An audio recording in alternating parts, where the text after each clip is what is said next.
Hi everyone, this is Neel Raithatha, also known as the Wax Whisperer. Thank you for joining me in my latest video. I have for you today a couple of videos from two patients that actually visited the clinic today. And this is patient one. Patient one attended with bilateral, fully occluding earwax. And as you can see, the consistency of the earwax is quite soft and wet. And they've got this skin that's enveloped the plug of wax. And you're able to see that glossy exterior, and that's a dead layer of skin that was once lining the ear canal wall itself, but it's since died and shedded, and it's just wrapped itself around that wax plug, almost like a sweet wrapper. Now, this patient has to attend annually to have the earache removed. When I first treated this patient several years ago, they were extremely anxious and nervous, and even to this day, they slightly still are, but as you can imagine, they've had the procedure performed that many times now that they are accustomed to it. So with this patient, we're just trying to remove the big pieces of wax, and I'm not too concerned by a bit of staining here and there, which we shouldn't be concerned by anyway, because you can see there's a bit of dots here and there. I'll hover over the bigger ones. If they come away, brilliant. If not, we'll just leave that. They're not going to cause any symptoms to the patient. And I must stress that. Earwax is a completely natural substance that's produced by the ear, and it's there to serve and protect the ear. And it does that in several ways. Earwax is slightly acidic, so the acidity helps to, believe it or not, repel insects. It's a natural insect repellent. The acidity also helps to inhibit microbial growth. So it has antimicrobial properties by being acidic. So it prevents harmful strains of bacteria, fungi, and even viruses from colonizing in the ear. And finally, earwax, well, actually there's two more benefits. Earwax is oily and greasy, so that helps to moisturize and lubricate the skin and repel external water, so it's a water repellent.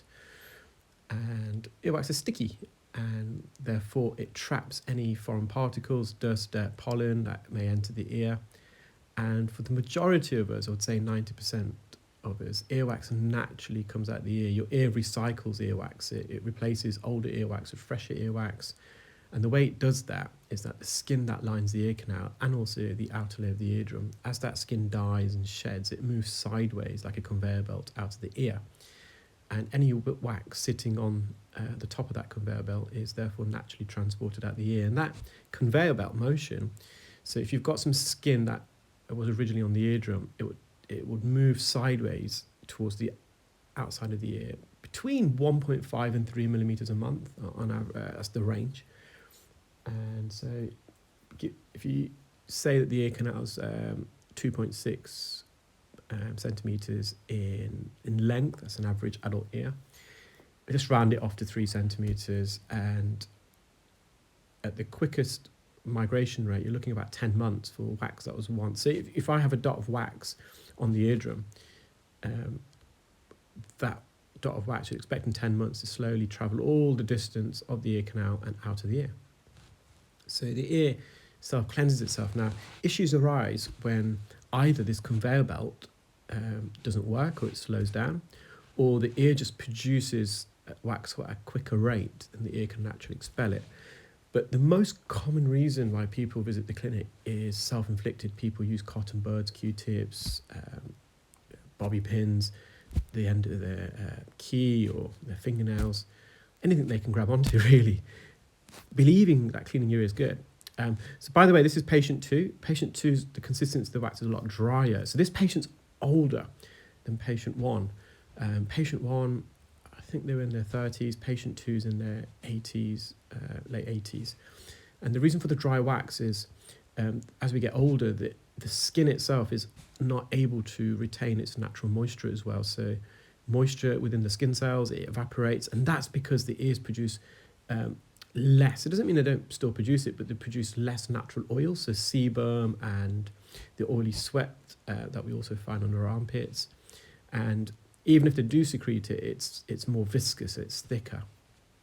So you get a natural dry consistency of earwax. And also, as we get older, the skin doesn't migrate as quick. That's partly because of the dry skin that I just described, but also because there's possibly less blood flow, reduced vascularization of the skin, So it just slows down the migration. So yeah, it's when people try and clean their ears out themselves that we often see people in clinic. And when people, and I'm guilty as charged growing up, my family, we all use Q-tips. I guarantee my mum still does, although she tells me that she doesn't, because it can become a routine. I recently heard as well, my late father, so my father passed away many years ago when I was in my 20s, and recently I met up with some cousins, and they were all telling stories, and there was obviously my cousins were all interested in what I do, and they follow me on social media, and they were so my family, so my uncle, who also sadly passed away recently, he was a mechanic, and so we used to spend our summers always in London at their garage.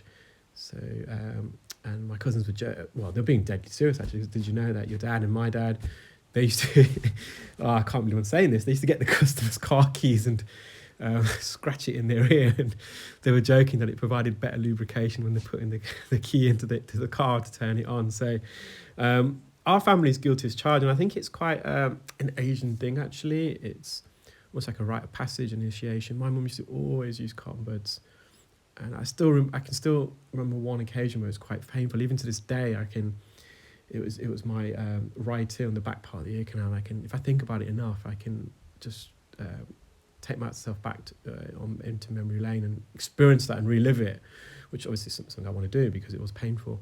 So the moral of the story, guys, is I know you think by cleaning your ear you're trying to do the right thing, but more often than not you're not. And I know sometimes with a cotton bud you might be very, very lucky. You might have some really sticky wax and you poke the cotton bud in your ear and it sticks to the end, you pull it out. That's like a hole in one, or a bullseye. It's not a common event. But if it happens, brilliant, you're very lucky. And quite often what we do, we swirl this cotton bud around the inside of our ears.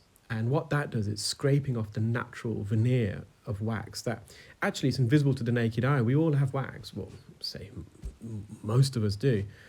But this wax, it forms a really thin film that lubricates and sits across the entire ear canal and eardrum. So it's not even visible. But when we swirl this cotton bud or Q-tip or cotton swab, you're just grazing that natural layer away, thinking that there's a big build-up, but it's not. And we want that because without that natural film of wax, your skin will dry, you get itchy ears because there's no lubrication. All the internal moisture of the skin will get evaporated because it's exposed to the surface. So just try and avoid cleaning your ears. I know a lot of people feel like they're being unhygienic if they don't clean their ears, but that's what we don't really want you to.